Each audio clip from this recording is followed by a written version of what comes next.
What is going on? I want to welcome you from Half Court for today for a special edition of the podcast. I, of course, am Sean Murphy, joined as usual by Troy Sergey.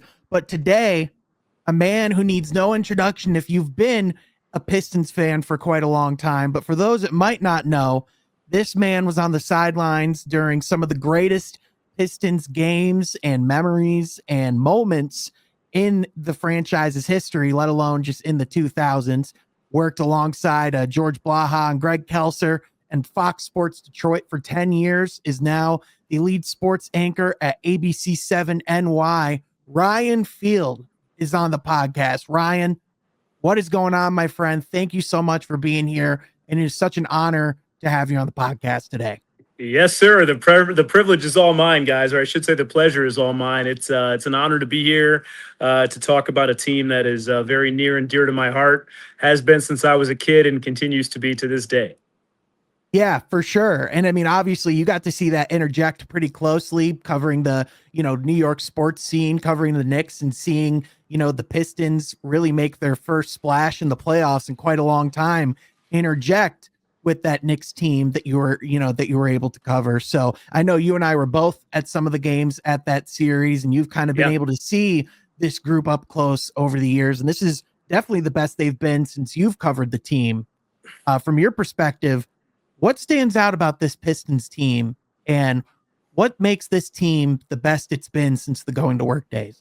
Yeah, I mean, listen, I don't know if this nasty boys moniker is going to stick. I feel like they might have to come up with something a little bit. Hopefully it doesn't. Yeah, a little more mainstream than that. But listen, I mean, I think obviously the youth stands out, the athleticism stands out, the depth stands out. I mean, when you pick as many times in the top five as they did, this is kind of like the fruit of all of that labor, so to speak, and it's kind of come to fruition. And you're seeing all of this come to life on the court, and frankly, it's been great to see. Are they ahead of schedule? You could probably say yes, they are, given the fact that they're still one of the youngest teams in the league.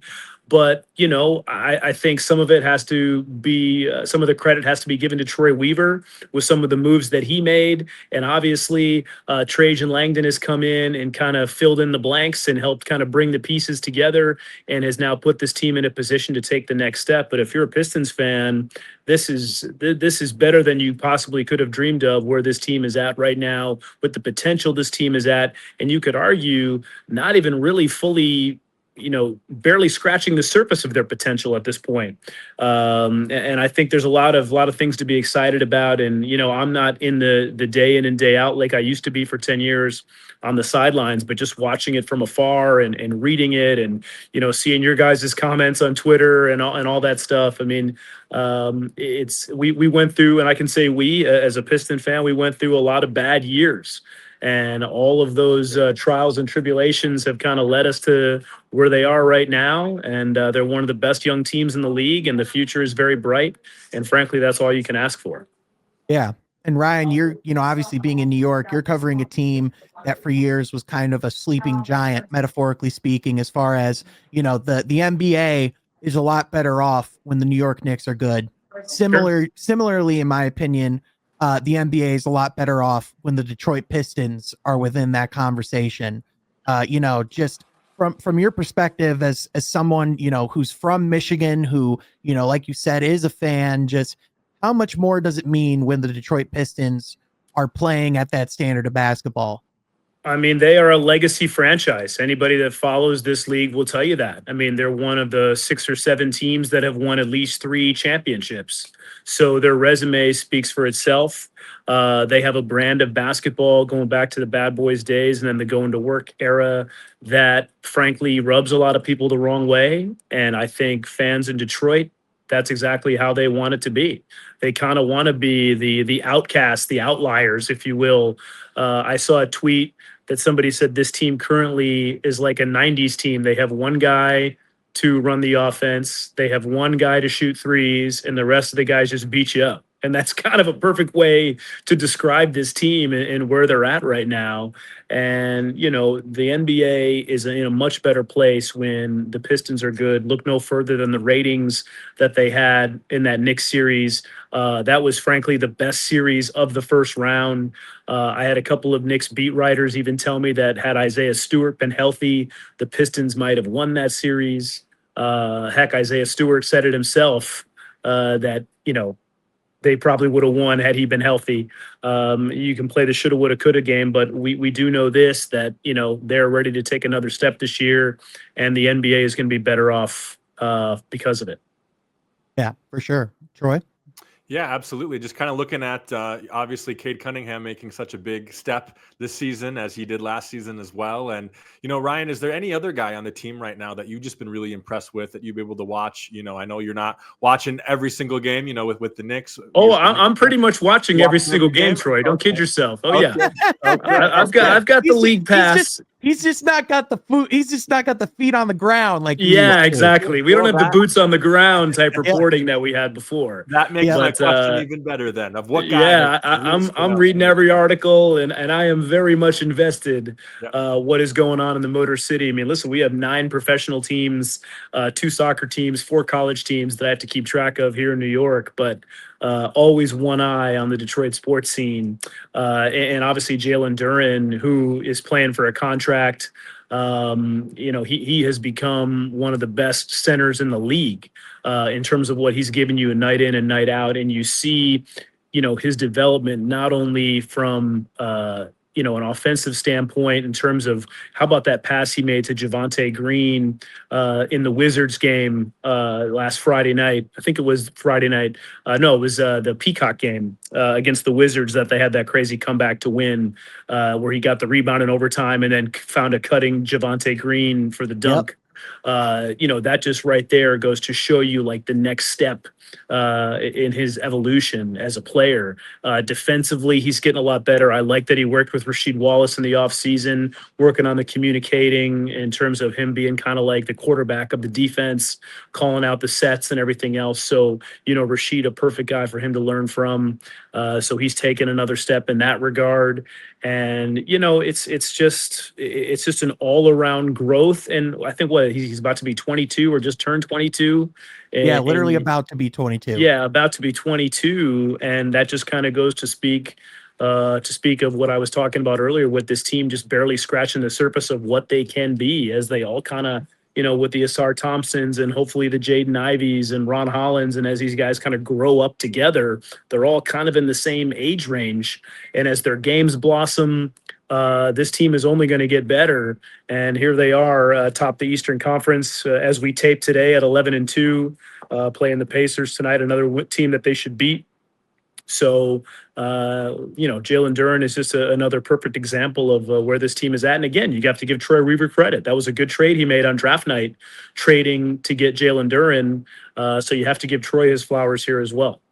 Yeah, for sure. It's a lot of Pistons fans might not be ready to give him that credit just because of the hurt and, the brutal, like losing streak and things like that. But it's one of those things where I think both things can be true of. I think Troy did laid down the foundation and, put together, objectively, really good talent. I don't even think you can debate anymore. He might've been the best Pistons GM at least at drafting over the last 20 or 30 years. Yeah. It was just filling out the rest of the roster and helping them, reach that competitive level is really just kind of where they needed that fresh start. So, it is an interesting dichotomy. It's not really black and white. Both things can be true, Absolutely. And, it's one of those things where I get that fans have, it's kind of like, what do you remember? As you pointed out, you remember the hurt from his regime and all the growing pains they had to go through, the losing streak and everything else. But Trajan came in kind of in an advantageous position where the groundwork was already set in a lot of respects, and he made a couple of shrewd moves to help, bridge the gap, so to speak. But Troy Weaver certainly added some very key pieces to this team, and they would not be where they are without him. And I feel comfortable saying that, as much as I don't think he was great at other parts of his job. He certainly was a good talent evaluator, made some shrewd moves on draft night. And Isaiah Stewart's another one that they traded for to get. So, Yep. you got to look at it like that too. So, give Troy credit, as much as a lot of people, to your point, don't want to do that. Yeah, no, I agree with that sentiment. And I don't think any of this would have happened, or I don't think Detroit would be where they're at if they didn't have, a Cade Cunningham right there kind of at the center of it. And listen, guys, there were some people that were in the organization that were high on Evan Mobley. Yep. And we're kind of pushing Troy to go with Evan Mobley over Cade Cunningham. But he stuck to his guns and was like, listen, we're going to take Cade Cunningham, who's now, I'm seeing, more and more NBA guys on these shows and podcasts say that he's a top 10 player. And, he was a third team all NBA, so which already puts him in a top 15 conversation. And now here he is, I think, going to be second team all NBA and a top 10 player. And, for a guy who was drafted first overall, that's exactly what you hope to get out of a player like that. Yeah. And as of today, the sixth active Nike athlete with a signature shoe, which, that's the first Piston with a signature shoe since Grant Hill, which, tells you all you need to know. Yeah, without a doubt. Troy? Yeah, just kind of switching gears a little bit here, back to your time covering the Pistons from 2004 to 14. Is that right? Around there? 2003 to 2013. So 1 year off in each way. But yeah, it was a 10-year run. Yeah. So I came in my first year covering the team, was basically the championship season. It was 03-04, which you talk about coming in on a high note. Yeah. Great timing. But yeah, not to cut you off, Troy, but it was certainly, arguably the best stretch of basketball. Not even the bad boys made the conference finals 6 years in a row. Right. So that tells you exactly how good that team was. Yeah, absolutely. And kind of going, I feel like that era is kind of cut in half of, kind of the work, the conference finals appearances. But then, of course, the big moment that us Pistons fans know is that trade of Chauncey Billups for Allen Iverson. Just tell me quick, what was going on in your head when you first heard that news back in November of 2008? It's so funny you bring that story up, because we were in Charlotte for the team shoot around, and I was late getting on the bus that day. And so because I was with the team media, George, Eli Zaret, Mark Champion, Greg Kelser, we all get to ride the bus to morning shoot around. And I was late getting on the bus.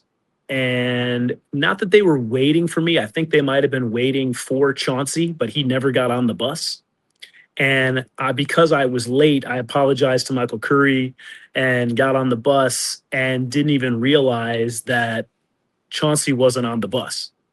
And we get to the arena and we go through the interviews, and Eli Zaret says to me something along the lines of, I've run out of stories covering this team, because it's basically been the same group of guys for 6 years. So as you guys know, like, how many different ways can you tell the same story when there's only 12, 13 guys on the team?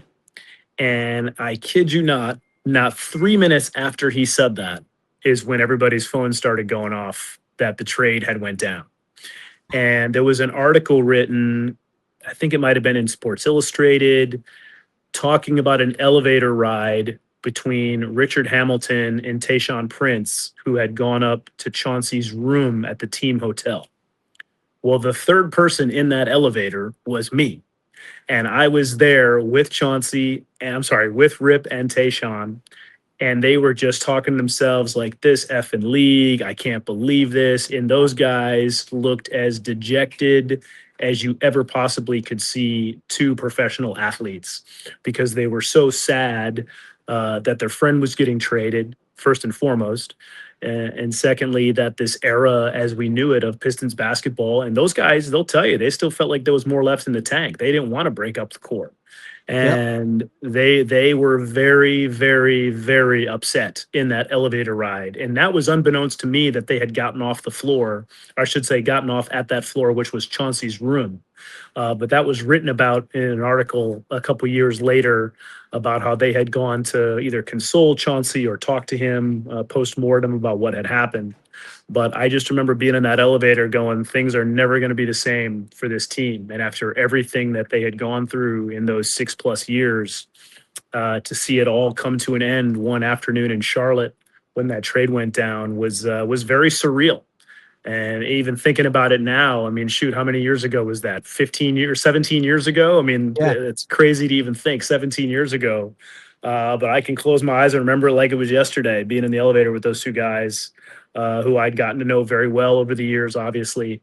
But yeah, I mean, Joe took a swing, and unfortunately, it ended up being the wrong swing. Then they gave Iverson Chauncey's number and everything. Like the whole thing Yeah. was just really Yeah. wacky.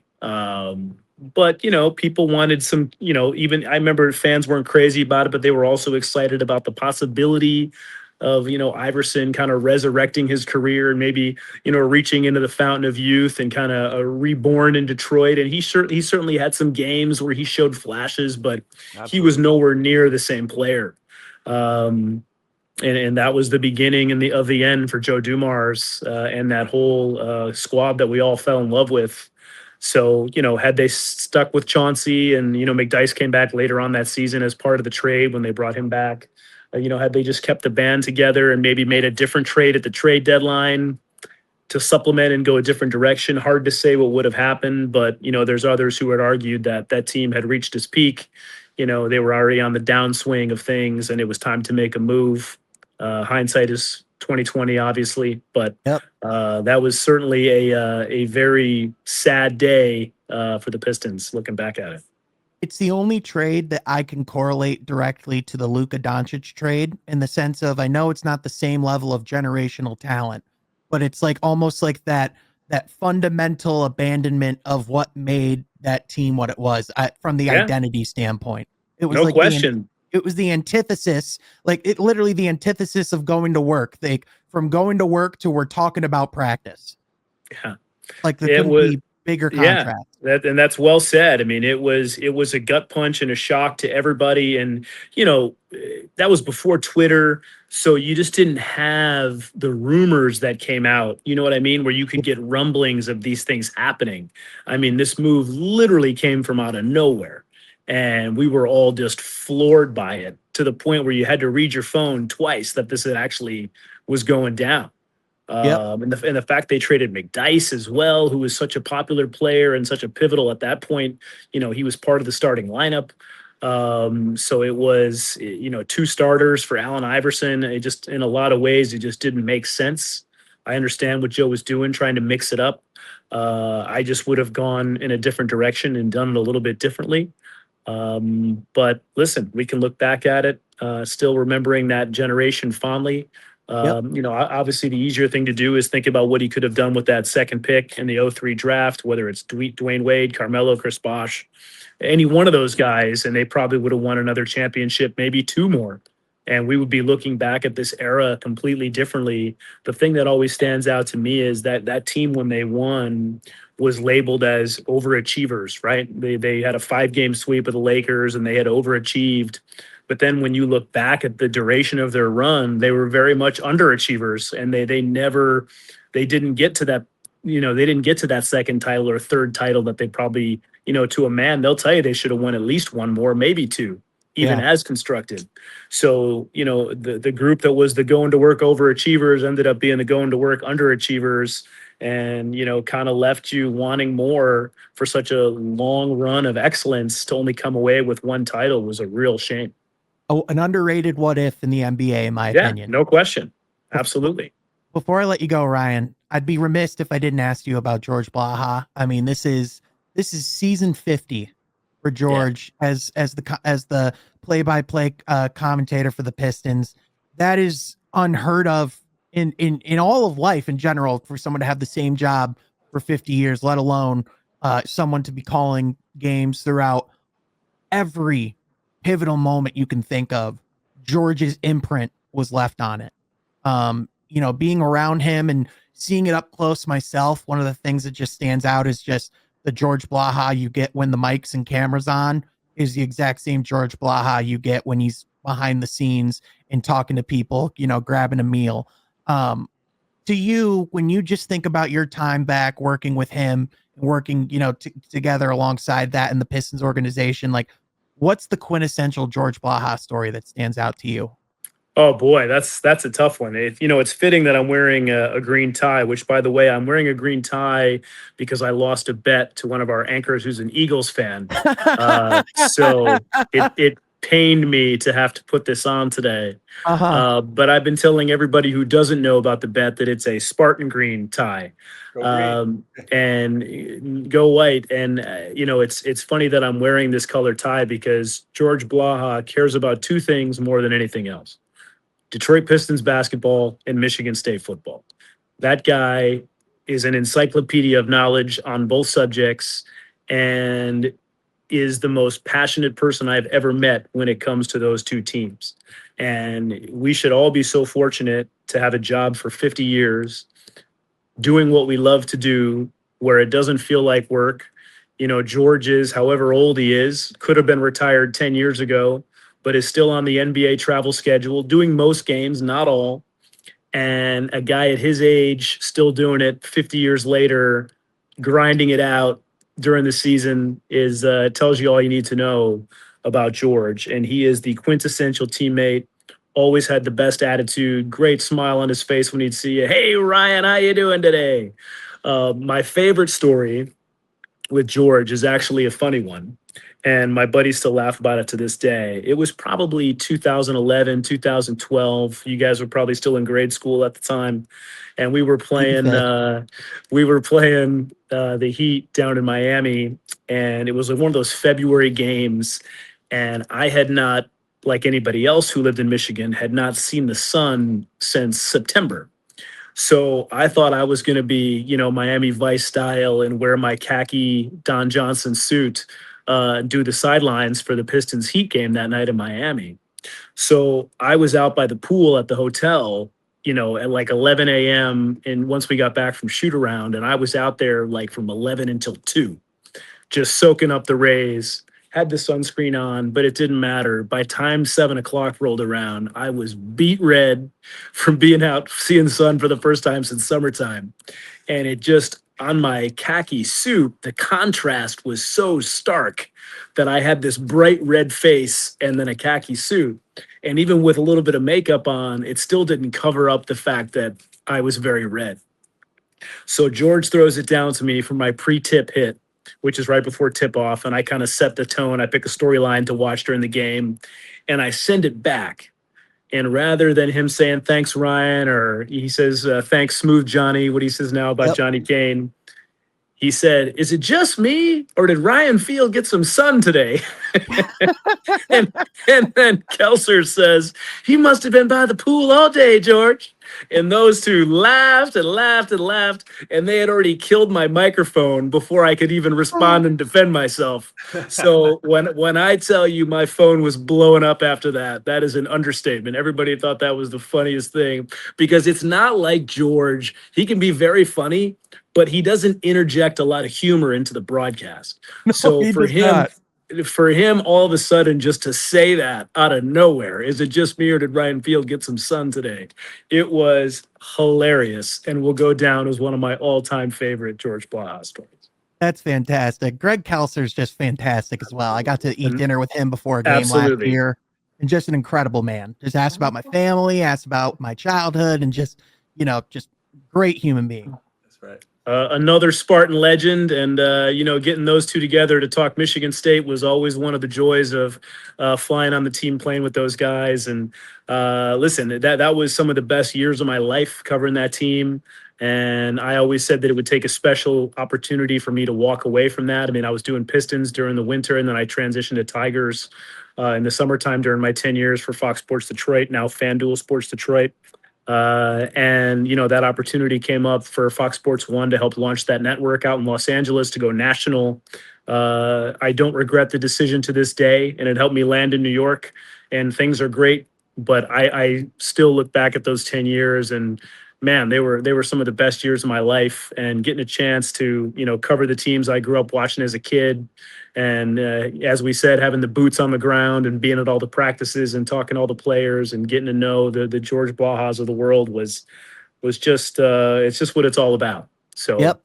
when you guys asked me to come on the podcast to talk about the good old days, I was happy to jump at the opportunity, and it certainly doesn't feel like work. That's for sure. Talking about one of my favorite teams. So yeah, for sure. And Ryan, seriously, it means the world that you took the time, to talk with us today. Thank you so much for joining the pod. Seriously, we really appreciate you. My pleasure, guys. Anytime. And hey, maybe we need to revisit this in the playoffs.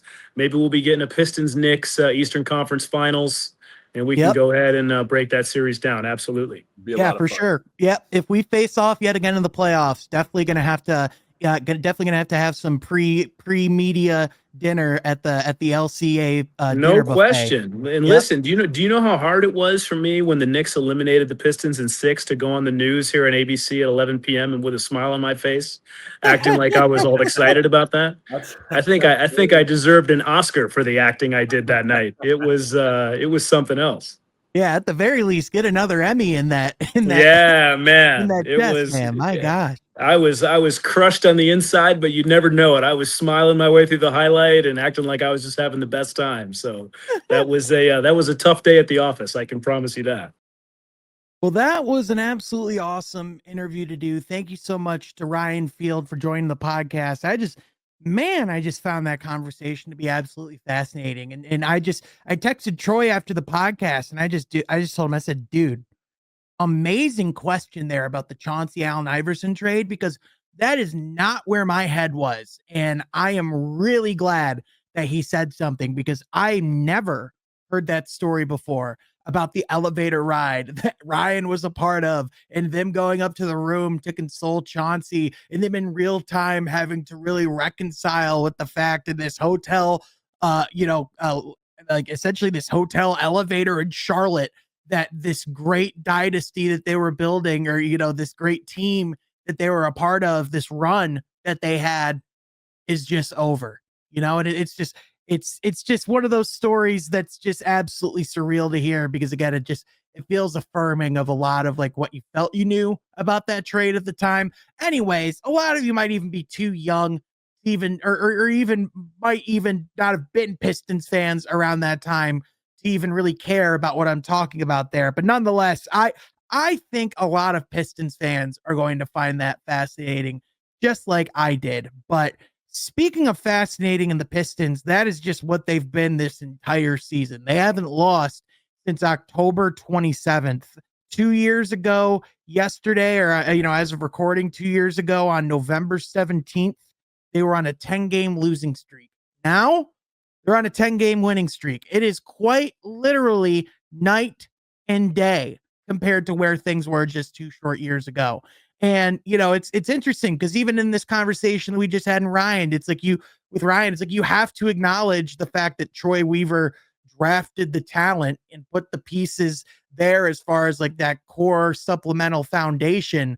But it's very clear that they didn't support that cast well enough, in that it's Trajan and JB and this new regime that's really been able to come in and set the culture and take it to the next level, and actually, maximize what these guys can do. And I think that's like exactly what we're seeing. And if you want to see like an example of someone who's thriving in this culture, who's becoming, someone who was a lot greater than people, thought of him to be, look at Dennis Jenkins, man. He's been highlighted on this channel quite a bit. We've talked about him, all throughout Summer League. There was the interview I had with Coach Hart, his player development coach, that if you haven't watched yet, I think that's a must watch. I mean, this is a guy who had no offers, coming out of high school, had to go play at junior colleges, got discovered by Rick Pitino, played at Iona, got brought alongside Rick to St. John's, and then now coming into the league undrafted, being a two-way player, grinding his way through the Motor City Cruise, and eventually getting this opportunity with the Pistons. And he's just been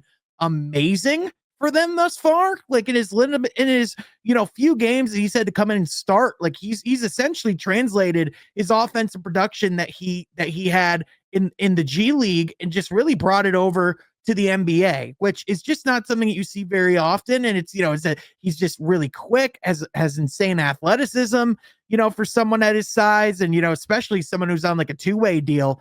And you could just see like the markings of like a really good like backup point guard or sixth man, or at the very least like a career rotation player that can contribute significantly. And that's exactly what he's looking like. And the fact that you have your team essentially of this 10-game losing streak, 10-game winning streak, you've been without Cade Cunningham for 3 or 4 of those games. You've been without Asar for 4 of those games. You've been without Tobias for 7 or 8 of them, and then you've been without Jaden Ivey for all of them. And the fact that they haven't missed a beat, they've still gone out and thoroughly dominated teams. In fact, they never even trailed to the Bulls.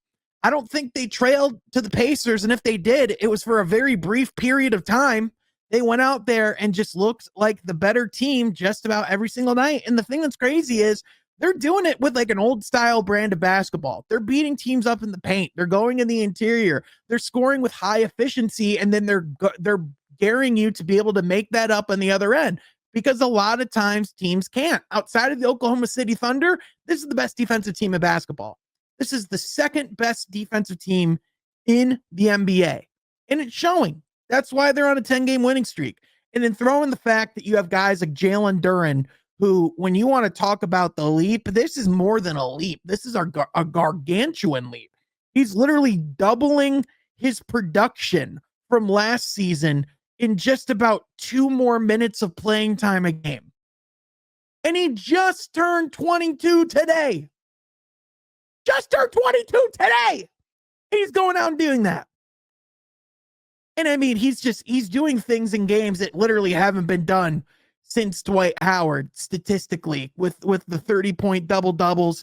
And if you watched him play against the Pacers, there were just multiple moments where your jaw just drops, because the level of basketball, the trickery, the ball handle, the playmaking, the mid-range shot that he made in the middle of the game that just had your jaw drop, because it's like, if he can hit that on a regular basis,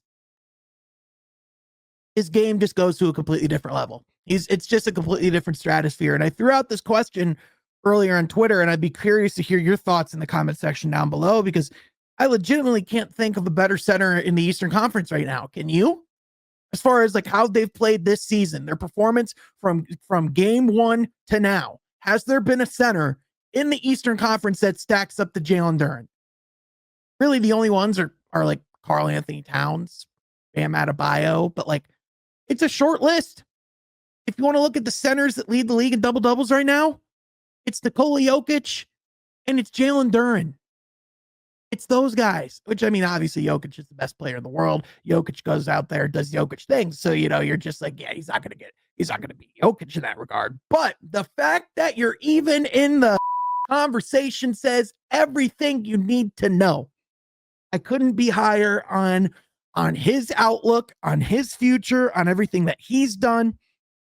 And now, with the level of play that you've seen from the Pistons, as much as you want to be aggressive, as much as you want to utilize the season that you have ahead, and as much as you really wonder, like, if we go out and make a move, could we potentially be even more dangerous in the Eastern Conference? And who knows, maybe make it out of the Eastern Conference? There's a real possibility, but at the same time, there might be real benefit if you're the Pistons in standing pat and allowing this team to see the season out and to get real evaluation of your players, even more so in the playoffs. And then from there, very similar to what Houston did last year, where they went in, they wanted to see how deep they could get with their young core, what this team could do with that opportunity. They saw that Jalen Green was not ready to carry that primary scoring load when it came to the postseason. And so they went out and they got the guy who could do it, in Kevin Durant. And so I'm not saying that if the Pistons have this early exit, they're going to go out and get a Kevin Durant level star, but there's real merit in them allowing this season to develop and seeing if that could potentially be an option for them. Now, throwing this out there as well, because another potential situation you could look at if you argue in the opposite direction that we've talked about a lot of this podcast is the Indiana Pacers. After they made the in-season tournament finals, they fell short to the Lakers. They went out a month or two later after they saw their team really starting to take that next step, and they acquire Pascal Siakam. And then they go to the Eastern Conference Finals that year. They go to the NBA Finals the year later. So if you want to look at two potential roadmaps of situations that the Pistons could potentially take some inspiration from, I think those are two scenarios that if you're Trajan Langdon, you're strongly pondering with your front office staff. Because, yeah, it would be interesting if you added a Lauri Markkanen into this. Yeah, I am still kind of tantalized by the idea of a Jaren Jackson Jr. if he can start playing like the Jaren Jackson Jr. of old. Like there are a lot of guys where if you go, hey, if he's available for the right price, they could make this Pistons team really damn good. But at the same time, this Pistons team's really damn good right now. And you have a lot of guys who are playing the best basketball of their careers because they're thriving within this culture. Now, they're about to go on a 5-game road trip. They're about to have some real tests against like Atlanta, Milwaukee. They're going to be going back to Indiana, who I'm sure they're going to want to break this losing streak. They're going to be going to Boston, which that's never an easy game. So this team is still going to be tested coming up. But the good news is, even if they do lose a couple games here, even if they do tend to struggle just a little bit as this season goes along, they've built themselves such a cushion as far as postseason seeding right now, as far as like the standings in the Eastern Conference. I mean, I don't know if anyone's expecting the Pistons truly to finish the season as the number 1 seed in the Eastern Conference. But the fact that it's even a conversation with all of the different injuries, which again, you can look at every single team in the league and you can point at injuries that they're dealing with. Like there is no team that for a consistent stretch is going to be able to have 1 through 15 out there ready to go each and every night. But the fact that this team, which everyone questioned their depth even when they were fully healthy, the fact that they've been able to withstand that, win 10 games in a row, potentially 11 after tonight in Atlanta.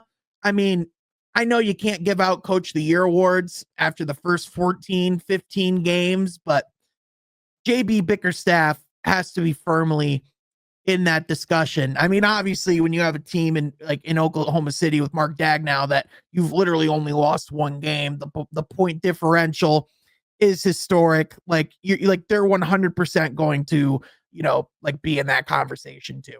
And if Mark Dagnall wins it, it's not like it's one of those things where it's like, oh, it's a travesty. But at the same time, I feel like what JB's doing with Detroit is just a little bit more impressive, because if you look at the talent that Oklahoma City has in place, look at the amount of draft picks, the amount of capital they've had to put that team together compared to the Pistons. It's not quite the same level. So again, not saying the Pistons are championship contenders, not saying the Pistons are going to make the finals this year and push the Thunder to 7 games, but what I am saying, and I think the phrase and kind of the motto of the season thus far, is the Pistons have entered the chat and they have made their presence known. I think that's like, and by the way, like there's just kind of that poetic moment where, Jalen Duren, he had that dunk that looked exactly like the DeAndre Jordan dunk on Brandon Knight. So it almost feels like the Brandon Knight curse was lifted in that Pacers game. And I just felt like that was important. So there's a lot of people who felt that pain. But I mean, last thing I just want to talk about, when you just talk about the special things that are happening in Detroit, I allude to it, during the interview with Ryan, but Cade Cunningham is now going to be the 6th active NBA player with their own signature shoe with Nike, joining a really elite group of athletes, and announced it via a interview with the boardroom and Kevin Durant, which, by the way, I tweeted this out and I absolutely stand by it. Like, Kevin Durant is a fantastic interviewer.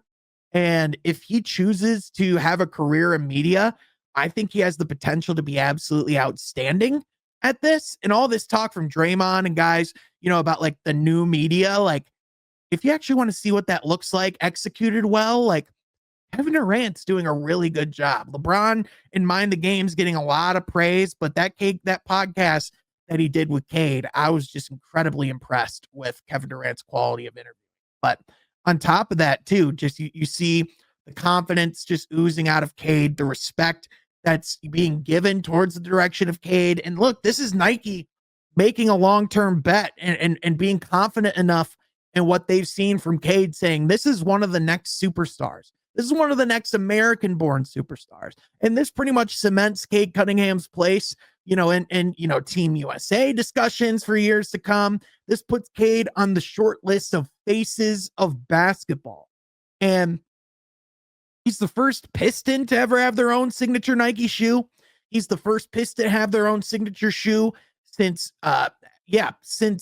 Grant Hill back about 20 years ago. So the fact that you have Cade marking those accolades, because every player gets a shoe endorsement. Not every player gets a signature shoe. That is the very select of the very select. And if you want like all of the affirmation that like Cade Cunningham has arrived, if you want like all of like what the truth, behind the scenes, what people truly believe about Cade Cunningham, because shoe executives, there's no emotion in this. They are looking to make money, and they're looking at guys like, okay, who's ready to produce? Who's that guy? Who can we safely bet on and go, that guy's going to be awesome for the next decade plus, and he's someone that we can reliably sell shoes behind. Cade Cunningham's that guy. And when you talk about American-born stars, who's most likely to be the next MVP, American-born stars who could potentially be one of the next faces of the NBA, Cade Cunningham's been overlooked for a long time, but I think people are finally starting to recognize that Cade Cunningham firmly belongs in those discussions. But we're going to be having a lot more discussions about Cade, about the likes of Dennis Jenkins, about Jalen Duren, the Detroit Pistons, even more right here on this podcast. So be sure you like this video so you don't miss any more of the content, and especially be sure you're subscribed, because that way you will see all the content when it comes through. Thank you for listening, folks. We'll catch you guys next time from Half Court.